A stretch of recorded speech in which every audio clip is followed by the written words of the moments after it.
Well, our word today is coming from the book of Esther. All right. Now, Esther, only one of two books named after a woman. And also only one book of two books that God has not mentioned by name. But God brought me here to talk about this today. Esther 4:10 through 16. Reading a New Living Translation, it reads as follows. And if you have the ability, please stand in reverence to God's word. You at home and Emmanuel everywhere, please stand as well. Then Esther told Hathach to go back and relay this message to Mordecai. All the king's officials and even the people in the provinces know that anyone who appears before the king in his inner court without being invited is doomed to die, unless the king holds out his golden scepter. And the king has not called for me to come to him for 30 days. So Hathach gave Esther's message to Mordecai. 13. Mordecai sent this reply to Esther. Don't think for a moment that because you're in the palace, you will escape when all other Jews are killed. If you keep quiet at a time like this, deliverance and relief for the Jews will arise from some other place. But you and your relatives will die. Who knows if perhaps you were made queen for just such a time as this. Then Esther sent this reply to Mordecai. Go and gather together all the Jews of Susa and fast for me. Do not eat or drink for 3 days, night or day. My maids and I will do the same. And then, though it is against the law, I will go in to see the king. If I must die, I must die. Today I'll be preaching to you from a lesson entitled Right Time, Right Place. Should be right. We can do that too. Right place, right time. It works. It works the way it is. Go ahead and have your seat. Church family, there's something powerful about being in the right place at the right time, right? But there's something even more powerful about being in God's selected place at God's selected time. Our story begins in the opulent winter palace of King Xerxes, ruler of the mighty Persian Empire. The Persian Empire stretches from India to Ethiopia. And this King Xerxes, he's a man who knows how to throw a party, I tell you. Picture this. Extravagant feasts lasting for days, even months. Fountains flowing with wine, golden goblets in every hand, and banquets so lavish they make even their gods blush. Every detail screamed luxury. Marble floors, gold and silver couches, priceless linens, and royal tapestries that shimmered in the torchlight. This wasn't just a celebration. It was a royal flex of an imperial scale.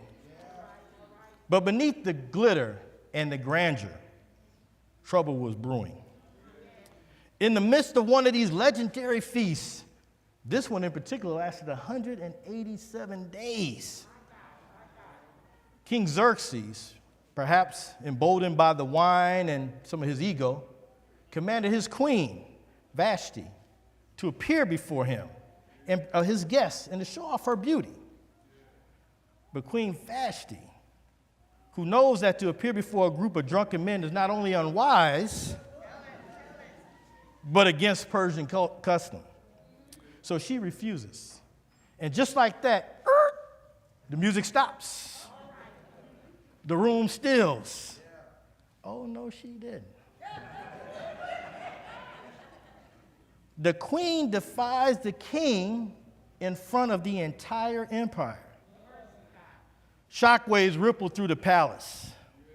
Advisors scrambled. Laws are questioned. Honor is at stake. And this dramatic moment of defiance sets the stage for one of the most compelling stories ever told. There's drama, there's power, there's romance, there's intrigue. So I got everything you like, Katrina.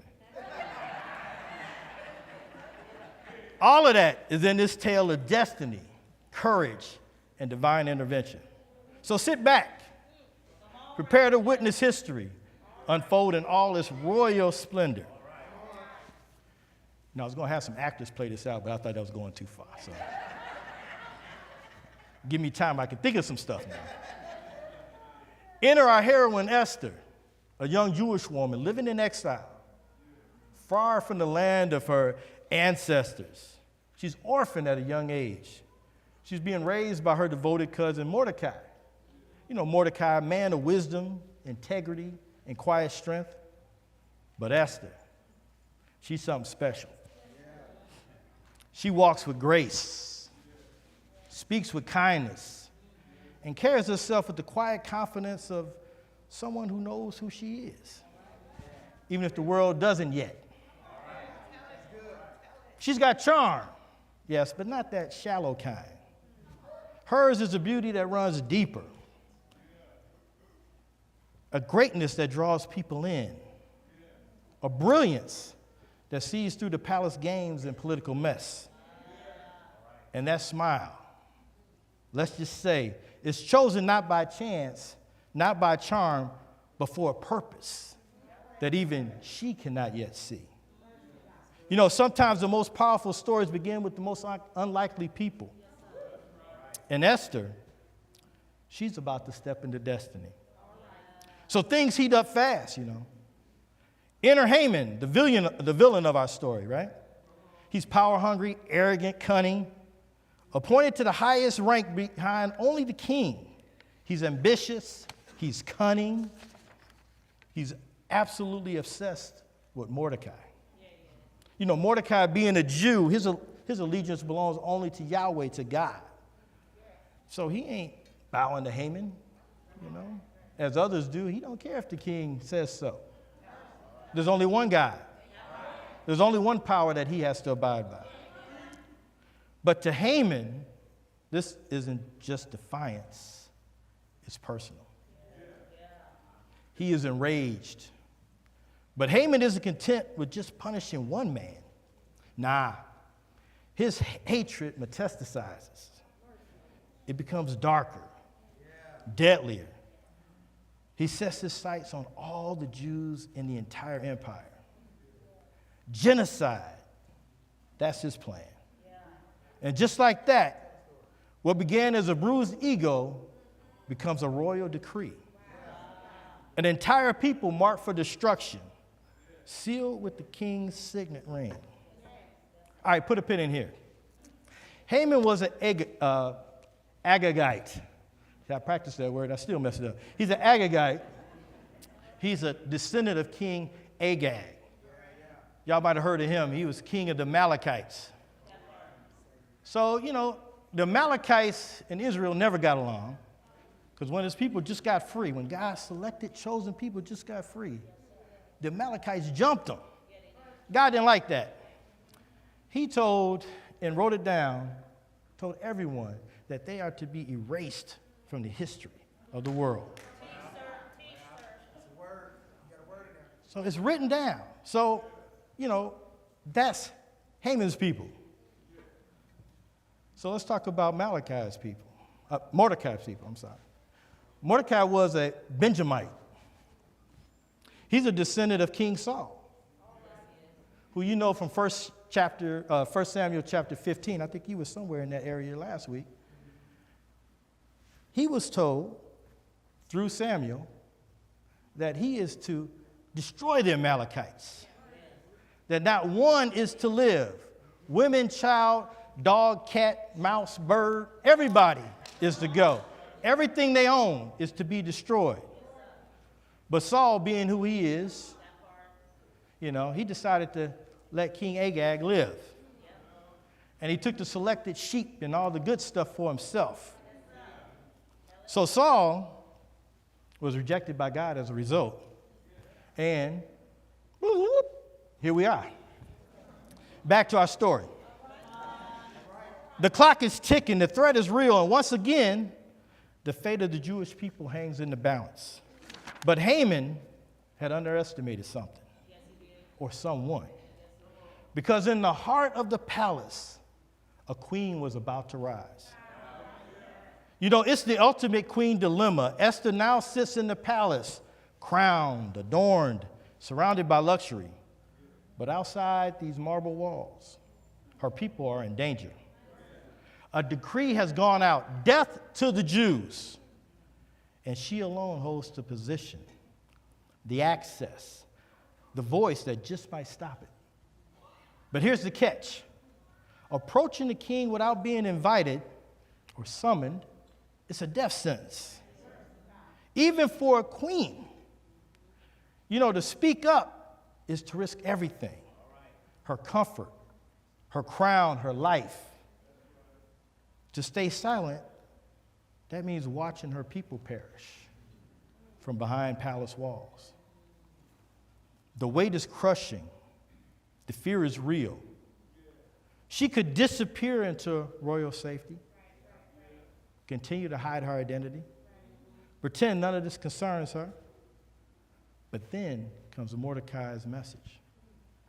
It's clear, convicting, unforgettable. Who knows if perhaps you were made queen for such a time as this? Man, a pause, a breath, and Esther rises. If I must die, she says, I die. It's more than bravery, it's surrender. It's purpose. It's the moment a queen becomes a deliverer. She exchanges fear for faith, silence for courage. And with that decision, the course of history shifts because one woman chose to speak. Esther doesn't rush in, though. She doesn't charge into the room with panic or pride. No. Her first move is stillness. She prays. She fasts. She prepares not just with royal robes or clever plans, but with humility and dependence on something far greater than herself. For 3 days, she eats nothing. She drinks nothing. She seeks God, not in comfort, but in complete surrender. And she asks her people to do the same. Gather all Jews in Susa, she tells Mordecai, and fast for me. This isn't strategy, it's sacrifice. Before she speaks to the king of Persia,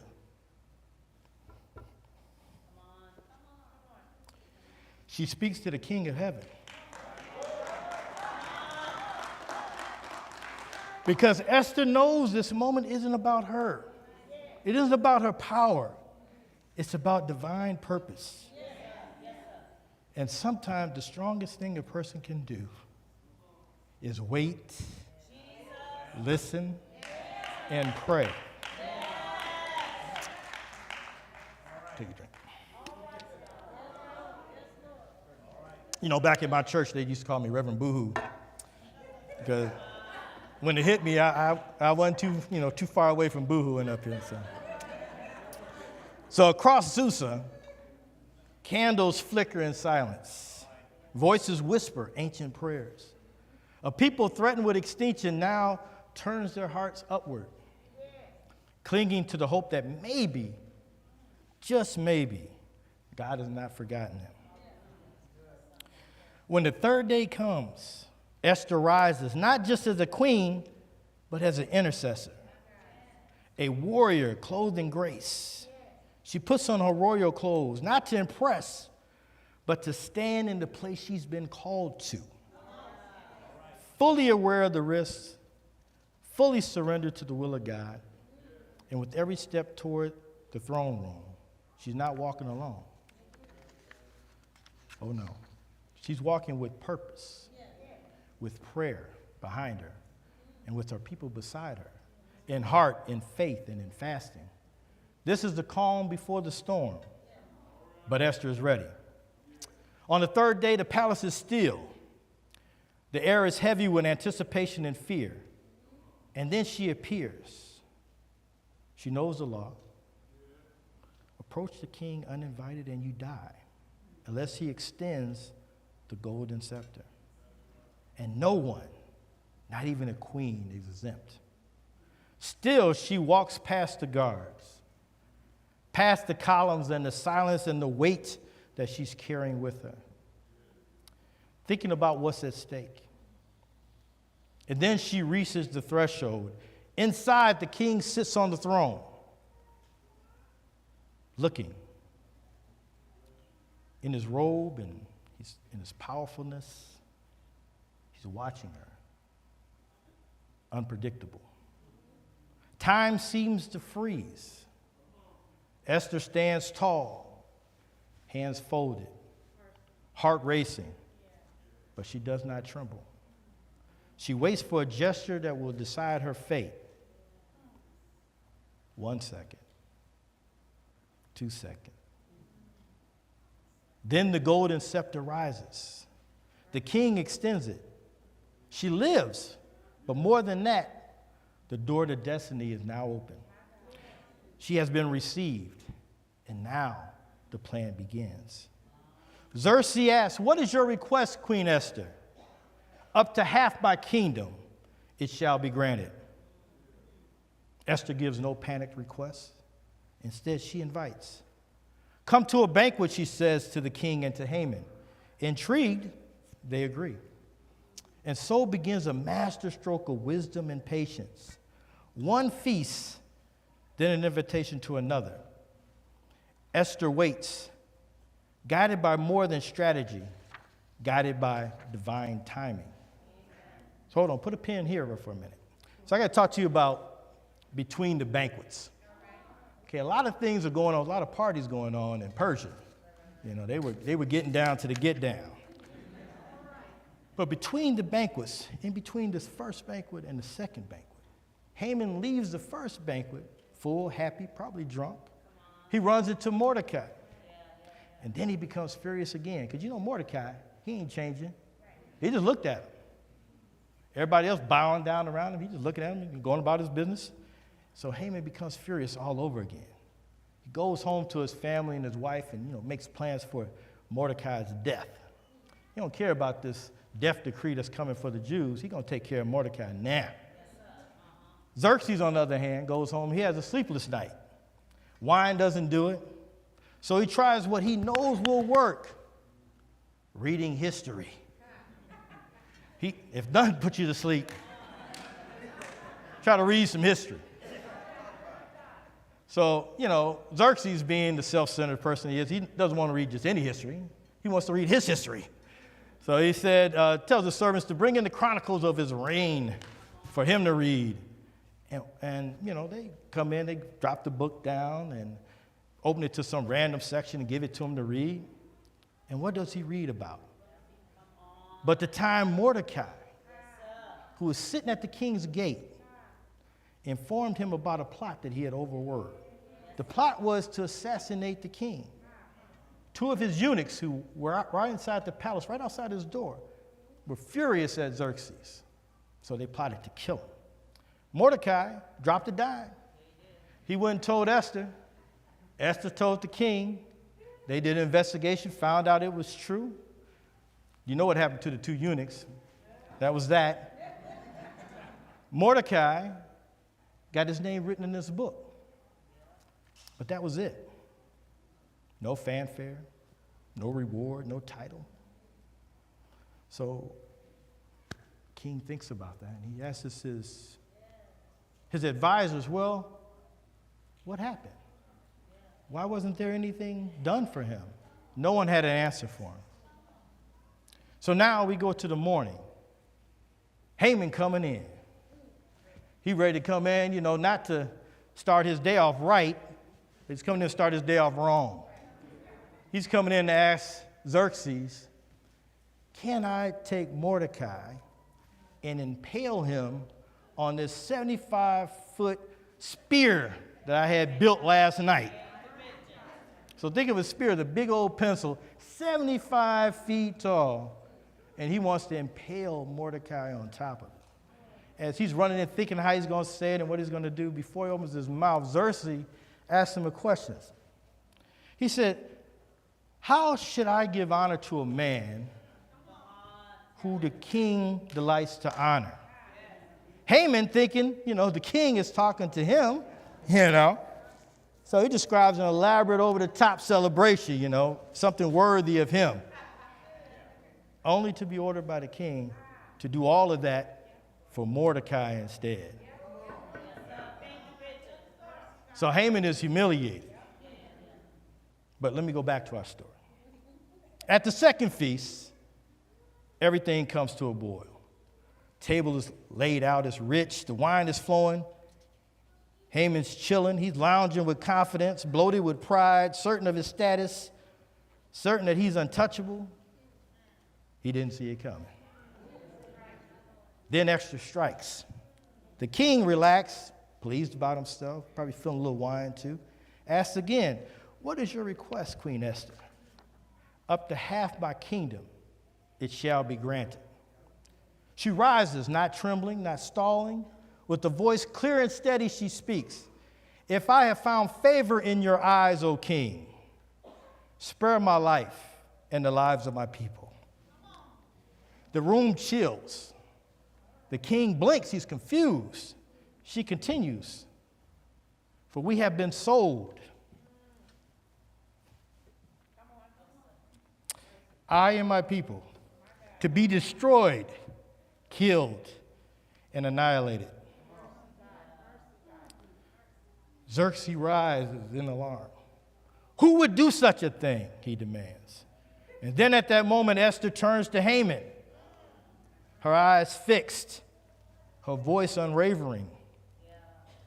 The adversary and the enemy is the vile Haman. Silence explodes into fury. The king storms out in a fit of rage. Haman froze in disbelief. His plot has been exposed. He crumbles before the queen, begging for his life, but it's too late. Tables have turned. The man who had the 75-foot spike built for Mordecai to be impaled on is now murdered by his own scheme. Haman is exposed for being the villain he is, and his downfall is swift.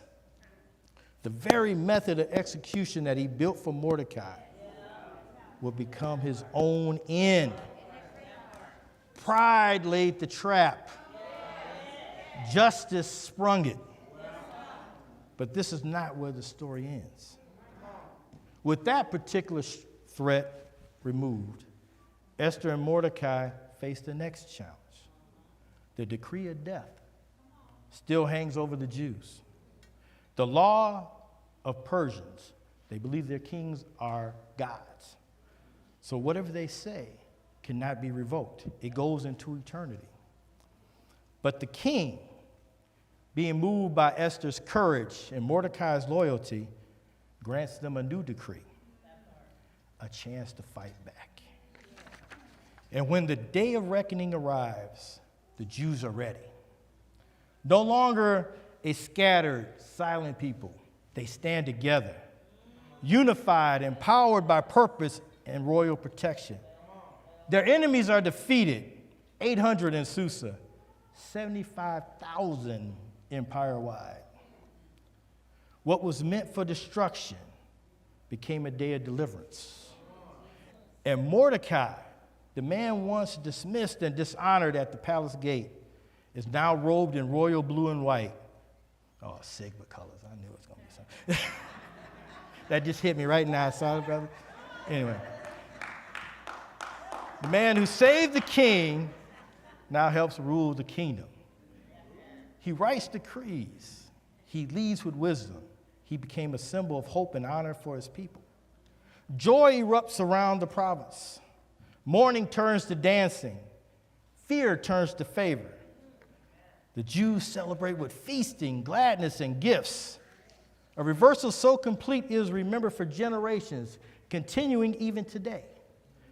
March 2nd and 3rd of 2026 will be the next Festival of Purim, or the Festival of Esther. It's called the Festival of Purim because lots were cast to determine the date and the time of their execution. What began with danger ends with deliverance. What started in silence ends with songs of joy, because when the people of God Rise with courage when they fast, pray, and stand in faith. Even the darkest edicts can't be overturned. And through it all, say through it all, the invisible hand of providence was never absent. It was guiding, aligning, redirecting. You know, the story of Esther reminds us that even in exile, you are not forgotten. Even in danger, you are not without purpose. And so the story of Esther echoes through time, a young woman, orphaned, exiled, unseen, who rose to her moment, who stood tall when it would have been easier to shrink, who spoke when silence would have been safer. She didn't ride in with armies. She didn't wield a sword. She wielded something far greater: courage, wisdom, faith. Esther reminds us that influence isn't about status. It's about obedience. That bravery isn't the absence of fear. It's choosing to move forward in face of it. That perhaps the places we didn't choose are the very places where God has chosen for us to stand. For such a time as this. Her voice broke the silence. Her faith shifted the future. And her story continues to speak to every person who ever wondered if they matter, if their moment will come, and if one life can truly make a difference. You know, Pastor, in preparation for today's service, I spoke with someone who I knew had a story to tell. So I called him up because he shared this story many times to other people, and I asked him permission to share it today. So he grew up in a small town. He grew up with enough, but not a lot, like most of us. He wasn't wanting for anything. He had a roof over his head. He was never hungry. He had clothes on his back. He had a loving mother. He was surrounded by a community that loved and cared for him. However, he had desires for more. Started off with, selling joints. Thought that would be all right. I ain't hurting nobody. I'm just selling these joints. I mean, they're the smallest joints you ever seen, too. They were like 2 C's in the stem. I don't know how he rolled them up. They're like pins, You get more from an ounce than anybody ever could. Hundreds and hundreds of joints. You had to, get a vein in your head. I hear that you get a vein in your head if you tried to smoke one of them things. But anyway, he goes on in his life and tries to do the same thing in the military. That didn't work out so good. Then he got out of there, and he tries to take his game up to the next level. He wants to be the man in the small town that he comes from. And he does become that man. He's moving some serious weight, probably making about $25, $30 a week. Not dollars, thousands of dollars. With that comes a lot of attention. So he wants to take his show on the road. So he figured he can go to another state and expand his possibilities. So he goes to the other state. Not sooner than he crosses the state line, he's arrested. Somebody done dropped a dime on him. Set up. Here he is coming into town, nice benzo, carrying a lot of weight. Minnesota, they got something called these sentencing guidelines that tell you how much time you're going to get depending on your charge and your history. His calls for 91 months. Don't pass go straight to jail. So he's sitting in jail. He's arrested on a Friday, sitting there on the weekend. Monday morning, someone comes to visit him. He said, somebody he recognizes. He hasn't seen this person for years, but they grew up together. They know each other. Comes and checks on him and says, what's going on? Well, I saw your name on the list. What you doing here? So he tells him what happens. So he says, man, I don't know what I'm going to do. That guy asks him, well, who's your judge? And he gives him the judge's name. He said, oh, you might just be all right. But follow your lawyer's advice, he tells him. So as the case goes on, guy enters into a deal. He's proposing something that the prosecution doesn't agree with. So that means you pleading with the judge. So he's pleading straight up with the judge, violation of controlled substance law in the first degree. Like I said, 91 months. If they knew about what he did in Army, he'd be 144 months. But they didn't know about that. You know, this is before the time of computers. Before they go, bloop, go on your phone. Oh, yeah, you did. Oh, no. Before that time. One thing his friend told him, he said, hey, you know, when that time comes and they want to do a pre-sentence investigation, put him down to verify your social history. That's part of the pre-sentence investigation where they say, well, you know, where you come from, how you grew up, all this stuff. So that thing comes along. He goes, said, please, he's going to take his chance with the judge. Goes to sentencing day. He gets in front of the judge. The judge departs. He says, you know what? I'm not going to send you to prison. I'm going to give you some time at the workhouse, a year, that's 8 months, and I'm going to put you on probation for 30 years. 30 years. He said, I'm going to be so tight on you that when you move, I'm going to hear you squeak. And, you know, this stuck with that guy all that time, you know, okay. When I move, he's going to hear me squeak. So he said, and put all these 1,000 hours of community work service. You better be gainfully employed. You better not even get arrested. So he gets all that. He goes to workhouse, does his time, goes home. Things change at home. His girlfriend that he met before he left, who happens to be the daughter of a pastor, waits on him. They get back together. He goes to church, starting to get his life together. He sees his son from a previous relationship getting better in football and doing well, so he's thinking, I can't help him if I'm in prison.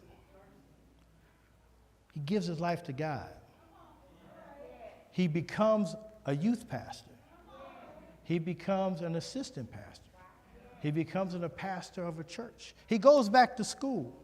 He gets his BA in church history and organizational leadership. He gets his MA in Christian theology. Thinking about his PhD right now. I said, hold up, bro. But anyway, he's doing things. He's teaching in Bible colleges. He's a pillar of that community that he ravaged with poison. He's now bringing them back together. But he didn't know what happened behind the scenes. He didn't know that his friend, this person that he knew that judge better than he told him. He knew that judge hated drugs, but he didn't hate drug dealers. He thought that they should get a chance. He didn't know that judge called his friend the day before sentencing and said, I'm thinking about doing something. What do you think? And his friend said, hey, don't do it for him, judge. Do it for his mama.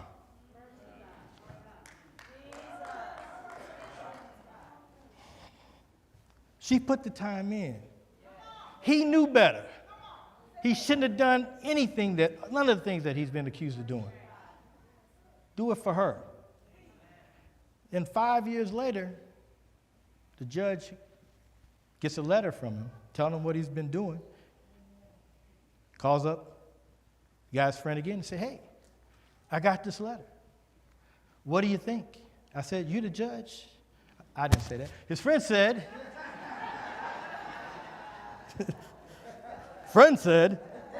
you're the judge, you do you. He lets him off probation. Not only does he let him off probation, but he downgrades his offense to a misdemeanor. 5 years after that, he sends him a letter again. Judge calls up. What do you think? Have you heard anything about that? I said, well, you know, in these places, bad news travels fast. I haven't heard anything. So that means he's doing really good. So not only he takes that misdemeanor and he wipes his record clean. So these two people never talked about it until this week. Never talked about each other's experiences through that. Never once said, you owe me something. But they both knew that God did something special with both of them. and that they both owed everything to God.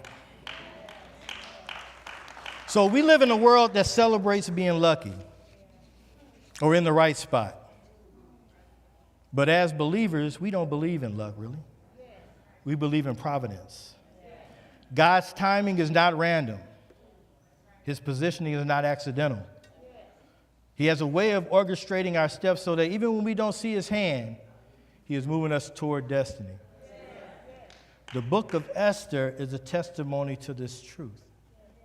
God's name isn't mentioned once in the entire book, but his fingerprints are everywhere.